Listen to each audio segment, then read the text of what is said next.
Hey everyone, it's Shotzi for the Rough Cuts on Sunday. I hope you've been having a great week. I'm going to talk about a film that I got to see this week earlier. That is Hitchcock. This is directed by Sacha Gervasi. Some of you probably saw his documentary that's amazing, Anvil, the story of Anvil. This is his first narrative feature film, Hitchcock. It's based on the novel Alfred Hitchcock and the Making of Psycho by Stephen Rebello, which goes really, really, really in depth about Hitchcock and all the trials and tribulations he had to go into with making Psycho. The premise of the story is, well, it's not so much of a story. I'm sure they took some Hollywood or some liberties in regard to the whole Hollywood aspect of this, but it seems to stick pretty true to form as to what actually happened. Alfred Hitchcock had just gotten finished with huge success from North by Northwest, and he was looking for his next project. However, he was getting older. He was 60 years old by this time, and a lot of people thought that, there's no way he could top North by Northwest. And he was looking for a new story. He became fixated with the Ed Gein case. Many people, especially in the US, are familiar with Ed Gein and all of the stories that it has inspired, and how that's just become almost American mythology in and of itself as to what actually happened with him, and then what was created, inspired because of that. But he became fixated with Ed Gein, and Psycho really spoke to him because of this fixation that he had just amassed in his mind. And so he was reading the novel Psycho, really, really spoke to him, and that he wanted to get everyone on board with him. And everyone was against it. They're like, no, it's too dark. The whole horror genre is basically for hack directors, people who can't do anything else.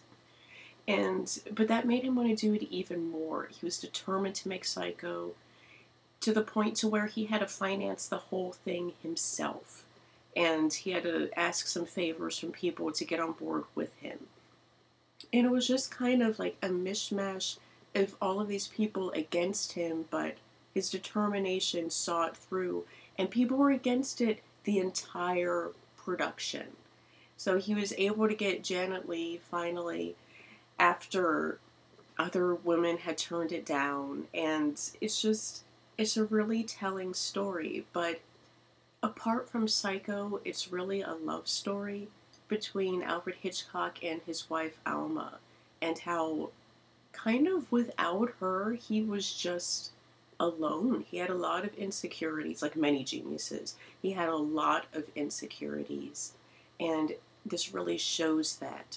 We all hear these stories about Hitchcock and how he called his actors and actresses like cattle, or he thought of them as props that he could mold and everything. It addresses that, but this also shows the vulnerable man behind all of that, and how he could be really cheeky, just very playful, and how much his wife really meant to him, and what the movies meant to him, and how he was really, really a sensitive person.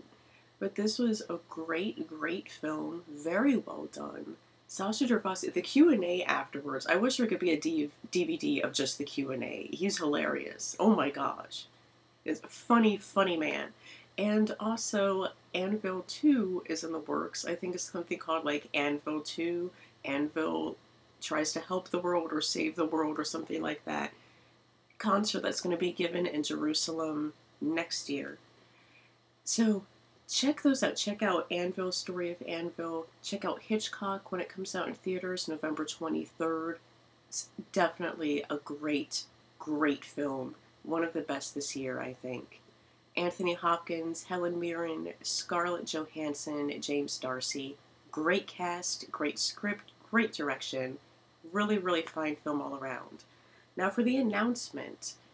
We are going to be pairing up with some of my friends over at Nuclear Salad. Nuclear Salad is a fairly new website, and they cover just about everything. They cover pop culture, such as movies, comics, television, gadgetry that comes out, but they also cover like sports, entertainment news, just a little bit of everything. A nice salad in one radioactive bowl, as they put it.